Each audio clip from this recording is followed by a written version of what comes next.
The United States has the largest prison population in the world. In the 1990s, the United States gave birth to a new prison every 15 days.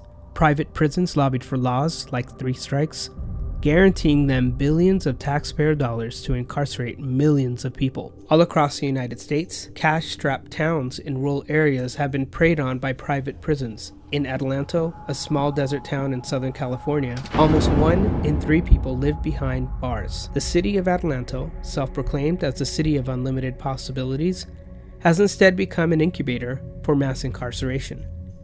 A San Bernardino County jail, a GEO Group-run state prison, a GEO Group-run immigration detention facility, combined with the nearby federal prison, a total of almost 10,000 people are caged within a 7-mile radius. At the Adelanto Immigration Detention Facility, men and women suffer from abuse, neglect, and even death at the hands of GEO Group and U.S. Immigration and Customs Enforcement. Despite the outcry of the community, the city of Adelanto continues to invest in incarceration as a ploy to save their city, to save them from bankruptcy. The city of Adelanto's investment has resulted in religious freedom violations. The worst thing I've seen is probably, besides overcrowding conditions and stuff like that, the worst thing I've seen was 2 men get arrested and put in segregation for simply praying, doing their Muslim prayers during the day. A lieutenant had a bad day, came in, said, "What are those 2 men doing?" During count time. She had them arrested at once immediately. So segregation. Officers are not trained there properly. When the officers go through their academy, they're not trained for anything. They're not trained for shit. I had to learn everything on my own. They put me in a dorm and then they said, "All right, good luck, see you later." The city of Adelanto's investment has resulted in physical and verbal abuse. In the last 6 months, we've documented 4 separate instances of extreme physical abuse by GEO staff, 1 confirmed death, and 1 confirmed miscarriage at the Adelanto detention facility. In one instance, a GEO officer reportedly grabbed a man with mental illness and threw him against the wall because he would not turn around. The living conditions for the men and women have become so harsh that in late August, the men in the West Building organized a peaceful demonstration.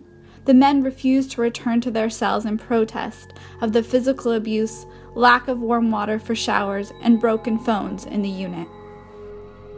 The city of Adelanto's investment has resulted in medical neglect. Right here, when Adelanto, they're not taking proper care of me. I've had infections. I have trouble using the restroom. I hear neck infections. At first, they were only giving me 3 catheters a day. Then 3 catheters wasn't enough, so I had to use catheters, and that caused an infection in my bladder. I let them know that I needed more, so I was admitted to the hospital on March 12th. The officers, they don't help me nothing. The only people that help me are the people in detention. The city of Adelanto's investment has resulted in continued expansion, including 640 more cages at the Adelanto detention facility that now imprisons migrant women. The city of Adelanto's investment has resulted in death. This is the only known photo of 58-year-old Francisco Dominguez Valdivia. It was taken a few days before he died. He sufrido bastante tocante la muerte de mi hijo. I suffer a lot as a result of the death of my son.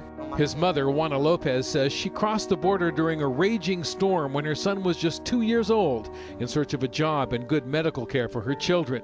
She says 56 years later, her son was unable to speak as she stood by his hospital bed and watched him slip away.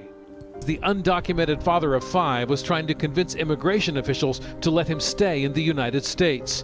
This inspection report by the Department of Homeland Security concluded the facility's medical staff committed egregious errors and failed to provide adequate health care to the detainee. The report goes on to say Dominguez's death could have been prevented. The city of Adelanto's investment has resulted in only one winner, GEO Group. We want to thank Adelanto for a long relationship going back to 1997. We appreciate being hosted as a company and being able to demonstrate what we can do in the area of corrections and detention. The residents of Adelanto and the high desert community are fed up with the constantly expanding prisons. If you have 4 prisons already, and that hasn't solved your financial problems, a 5th or 6th is not going to do it. So, hey, we'd rather have apartment buildings and, more prisons, Against for-profit prisons. I think they're a bad idea. In order to exist and make a profit, they have to have increasing numbers of prisoners. And is this what we really want to do, is to help a corporation fill beds? People have been taking to the streets in Adelanto, calling for a moratorium on all prisons in Adelanto. Congress is taking notice. In May 2015, over 24 congressional representatives called on the federal government to stop the expansion of the immigration detention facility in Adelanto. You are the conscience. You are the ones that are making sure that Adelanto is held to a responsible standard. I think they feel the heat because you're out watching them. Adelanto, we are watching you.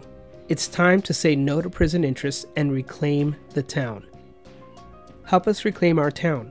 Call Adelanto at 760-246-2300 and tell the city to invest in its people and shut down the Adelanto detention facility.